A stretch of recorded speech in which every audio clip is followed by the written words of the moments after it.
சனிக்கிழமை நான் தான் கூப்பிட்டு போனேன். இங்கே 24வது தெருவில் வந்து ராகவேந்திர பேக்கரின்னு இருக்குது. ஸோ அங்கே குழந்தைக்கு ஸ்நாக்ஸ் வாங்கலாமேன்னு இங்கேருந்து வீட்டிலேருந்து ஒரு 300 மீட்டர் தான் நடந்து போகலாமேன்னு போனேன். அங்கே பேரிகேட் எதுவுமே வைக்கலை. நார்மலாக எப்போவுமே அவனை கடைக்கு கூப்பிட்டு போய் எல்லோரும் கூப்பிட்டு போனோம். எதிர்பார்க்கல. அது எங்களுக்கு ஒரு நொடி கூட எனக்கு கிடைக்கல. எனக்கு அது உடனே கயிறு அந்த சவுண்டு கேட்டுச்சு. அந்த சவுண்டு வச்சு ஏதோ உழுதுன்னு மட்டும் எனக்கு ஒரு தெரிஞ்சு புள்ள மேலே உழுவக்கூடாதுன்னு என் கையை நீட்டினேன். அது என் கையில் பட்டு என் குழந்தை மேலே உளுந்ததுக்கப்புறமா தான் ஏதோ ஹெவியாக உளுந்துருக்குன்னு தெரியும். ஆனால் அகைன் அந்த அவசரத்தில் எனக்கு என்னன்னு தெரியல. 2-3 பேர் ஓடி வந்தாங்க. அந்த இரும்பு ஏதோ ஒன்று வெயிட்டாக அவ்வளோ தூக்குனாங்க. நான் என் பிள்ளைய தூக்குனேன், ஓடினேன். அவனு முயற்சி பண்ணான். 7 வருடத்துக்கு அப்புறம் பிறந்த 3 வயசாகி 10 நாள் தான் ஆகுது. 3 வயசாகி 10 நாள் தான் ஆகுது. கரெக்டாக 10 நாள் 11வது நாள் சாயங்காலம் இவர் ஃபோன் பண்ணார். எங்கே ஓடி போகிறதுன்னு இதில் ஹாஸ்பிட்டலுக்கு ஓடி போனோம். ரெட்டில்ஸில் ஒரு ஹாஸ்பிட்டலில் தனியார் மருத்துவமனையில் பார்த்தோம். அவங்க இங்கே முடியாது, நீங்கள் பக்கத்தில் கூட்டு போங்க, ஜிஹெச் கூட்டு போங்கன்னாங்க. ஆனால் அந்த ரெட்டில்ஸ்லேருந்து ஜிஹெச் போகிறதுக்குள்ளேயே ரொம்ப டிராஃபிக்கு.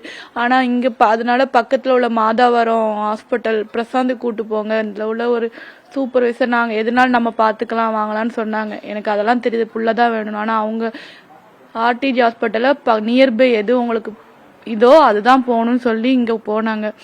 5 மணி நேரமாக வச்சு போராடினான் என் பையன். 5 மணி நேரம் போனான். ஆனால் உண்மையாகவே எனக்கு பாதி நேரம் வரைக்கும் இவ்வளோ பெரிய பொருள் விழுந்திருக்குன்னு தெரியவே செய்யாது. 3 வயசு பையன், அவன் வெறும் 9 கிலோ தான். நீங்களே கற்பனை பண்ணி பாருங்களேன், அது எவ்வளோ பெரிய ராடு. 9 கிலோ பையன், ஒன்றுமே இல்லை. நான் ஆம்புலன்ஸில் ஏற பயந்துட்டு ஆம்புலன்ஸில் ஏறல. நாங்கள் இது பண்ண மாட்டோம். பிரேத பரிசோதனைக்கு முஸ்லிம்ஸில் இது கிடையாது, எங்கள் சட்ட திருத்தப்படி கிடையவே செய்யாது. ஆனால் அதில் யாருமே நிற்கலை. இங்கே இந்த மாதிரி வேலை நடக்குது, பிள்ளைய கூட்டு வராதிங்க, எதுவுமே பெரியவங்க சொல்லுங்களேன், யாருமே வரக்கூடாது, எதுவுமே யாருமே சொல்லலை. அதே மாதிரி இன்னொரு பிள்ளைக்கு ஆகக்கூடாது, அந்த ஒரு காரணத்துக்காக மட்டும்தான் பிரேத பரிசோதனைக்கு ஒத்துக்கிட்டோம். ஆனால் அதில் ஒத்துக்கிட்டதில் எனக்கு எவ்வளோ பெரிய கஷ்டம் தெரியுமா? நான் என் பிள்ளைய தொடவே இல்லை. இங்கேருந்து வீட்டிலேருந்து கடைக்கு போச்சல செப்பல் மாட்டிட்டு போன புள்ள தொட்டது தான். அதுக்கப்புறம் தொடலையே. ஹாஸ்பிட்டலில் இருந்தா பிரேத பரிசோதனைக்கு அடுத்தவங்க உயிர் இனிமே ஆகக்கூடாதுன்னு ஒத்துக்கிட்டேன். அதனால என் பிள்ளைய நான் தொடவே முடியாமே போயிருச்சு.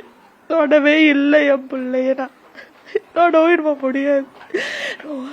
அவன் குழந்தையே இல்லாம இருந்து பெத்த புள்ள 3 வருஷம் தான் இருந்திருக்கான். 10 நாளோட முடிஞ்சிட்டான். இருக்காங்க வளர்த்தவங்க. இவருக்கு என்ன பண்ணணும்னு எங்களுக்கு தெரியல. அமைச்சர் அவர் இனிமே நடவடிக்கை எடுக்கப்படும், உயிர் நிவாரணம் வாங்கிட்டாரோம், உங்களுக்கு கேட்குற மாதிரி ஒரு வேலையா இருக்காச்சு இது பண்றோம், கண்டிப்பா சிஎம் கவனத்துக்கு தெரியப்படுத்துவேன்னு சொல்லிட்டு மனு வாங்கிட்டு போயிருக்காங்க. அமைச்சருக்கும் மனு கொடுத்துருக்கோம், சிஎம் சாருக்கும் மனு கொடுத்துருக்கோம். இது அவங்க கிட்ட போகும்னு நம்புறேன். அதாவது இன்னொருத்தவங்களுக்கு நடக்கக்கூடாது, அதுக்குரிய நடவடிக்கை எடுத்தா மட்டும் போதும்.